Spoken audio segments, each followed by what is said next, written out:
जय माताजी मित्र, जय श्री कृष्ण। हूँ आज पालक पनीरનું શાક બનાવું છું। પહેલી વાર જ બનાવું છું, તો તમે જોતા રહો મિત્રો કેવી રીતે બનાવું છું। આ પાણી મૂકી દીધું છે, ગરમ થઈ ગયું। એના પછી અંદર પાલક ધોયેલો હતો એ નાખી દીધો અંદર। તો 10-15 મિનિટ કળવા દેશું। અંદર પાલકને બાફવા દેશું। બહુ નહીં બાફવાનો, થોડો જ બાફવાનો છે। તો બાફાઈ ગયા એના પછી કાઢી લેવાનો। તો ચેક કરી લેશું સરખી રીતે બફાઈ ગયો છે। પછી જે ગોટા પાડવાનો જારો આવે એનાથી કાઢી લેવાના। તો સરસ રીતે પાણી પણ નીકળી જશે। તો આવી રીતે પાલક કાઢી લઈશું બધો। તો પાલક કાઢી લીધો। હવે ઠંડા પાણીથી ધોઈ દેશું। તો ઠંડા પાણીથી ધોઉં છું। તો બધું આવી રીતે ઠંડા પાણીથી ધોઈ દઈશું। સરસ રીતે ધોવાઈ ગયા। એના પછી થોડી વાર રહેવા દઈશું ઠંડો થવા માટે। એના પછી મિક્સરમાં ક્રશ કરી લેશું। અંદર લસણ, લીલું મરચું નાખી દઈશું। અંદર પાલક પણ નાખી દઈશું અને જોડે વાટી દઈશું। તો અંદર નાખી દીધું છે પાલક। હવે વાટી લેશું। તો સરસ રીતે વાટી લેશું।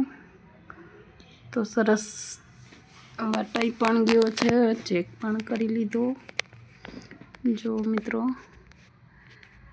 અહીંયા ડુંગળી અને ટામેટું સમારી લીધું છે અને લીલું સૂકું લસણ 3 વસ્તુ સમારી દીધી છે। અને ગરમ તેલ પણ મૂકી દીધું છે વઘાર કરવા માટે। તો ગરમ થાય ત્યાં સુધી બનાવી રહો મિત્રો।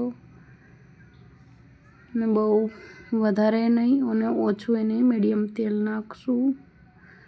હું પાલકની સબ્જી પહેલી વાર જ બનાવું છું। તો પહેલાં જીરું નાખી દીધું, એના પછી મસાલો નાખી દીધો। સરસ રીતે કલર બદલાય ત્યાં સુધી એના પછી નાખશું લસણ। તો લસણ પણ નાખી દીધું। સરસ રીતે મિક્સ કરી લેશું। મિક્સ કર્યા પછી જે ડુંગળીને સમારેલું હતું એ ડુંગળી નાખી દીધી। તો ડુંગળીનો કલર બદલાય ત્યાં સુધી મિક્સ કરશું। સરસ રીતે કલર બદલાઈ જાય ત્યાં સુધી ફેરવશું। હવે કલર પણ બદલાઈ ગયો છે। હવે નાખી દઈશું ટામેટાં। તો હવે ટામેટાં પણ સરસ રીતે મિક્સ કરી લેશું।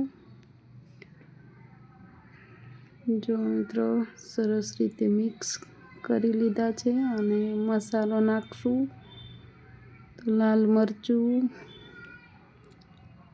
નાખી દઈશું। એના પછી હળદર નાખશું, ધાણા જીરું,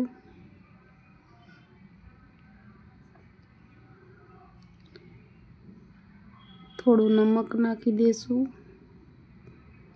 સ્વાદ પ્રમાણે। એના પછી મિક્સ કરી લેશું સરસ રીતે મસાલો।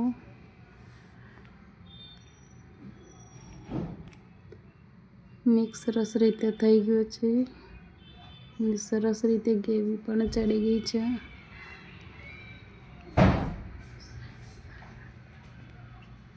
એના પછી નાખી દઈશું જે પાલક વાટ્યો તો એ નાખી દઈશું અંદર।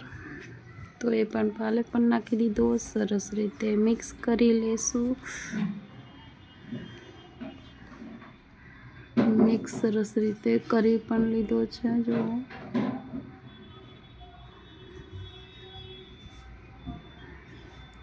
એના પછી થોડું પાણી નાખશું। થોડી વાર 10-15 મિનિટ આવી રીતે ચડવા દઈશું।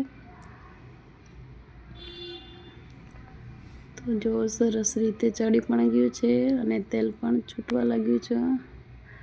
હવે નાખી દઈશું જે પનીરના ટુકડા કર્યા હતા એ મલાઈ નાખી છે.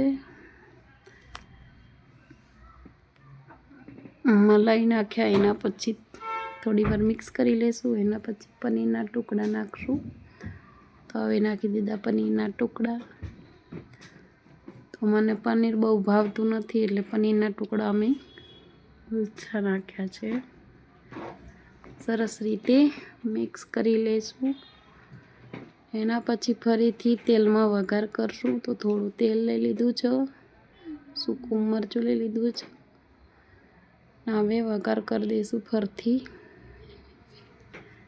એટલે એનો ટેસ્ટ અલગ લાગશે.